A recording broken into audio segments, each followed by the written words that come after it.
Sup, this is episode 14 of WOW, and the topic of the day is chemistry. I don't mean trying things out like mixing chlorine in milk in an empty soda bottle, tapping the bottle and twisting the cap, and then waiting to see what happens. I'm talking about chemistry in your interpersonal relationships. Maybe you're born with it, maybe it's Maybelline, but at the end of the day, either you have it or you don't. You may excel as a team in the workplace, but can't be friends outside of that. You may be best of friends, but can't stand working together. You may have great sex, but whenever you play sports together, you just can't seem to score. You may be the day man, but if you're the day man, then you're the fighter of the night man, as well as the champion of the sun, who's a master of karate and friendship for everyone. Although it can take some time and the right circumstance to figure out, the truth is sometimes you know right away, and sometimes certain people just don't function well together under certain conditions, if at all. Chemistry is not a checklist of common interests. Just because you like speedboats, sushi, Sega, and Sudoku doesn't necessarily mean you'll get along with somebody who likes those things as well. Actually, if you analyze your own interpersonal relationships that flow best, you may realize that you only have a handful of things in common and are otherwise totally not into the same things. Chemistry is more about emotional engagement and being on the same page prospectively than anything else. This is why two people who on paper have so much in common don't function well together versus two people who have very little in common feel such a strong connection.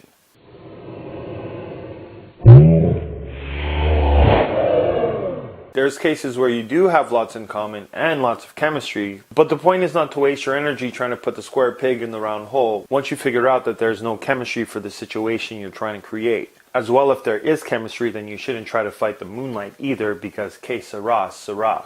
Que sera, sera. What are your thoughts? How do you know when there's a spark? What are some other ways of telling if there's chemistry? Let me know in the comments below. Also, if you know someone who finds this video helpful, feel free to share with them, because sharing is caring. I'll be posting episode 15 next week. I post a new episode every Wednesday. And in the meantime, you can email me at tc@troycarter.com if you have something you want me to talk about, as well as subscribe to my YouTube channel so you'll be the first to know when I post something new.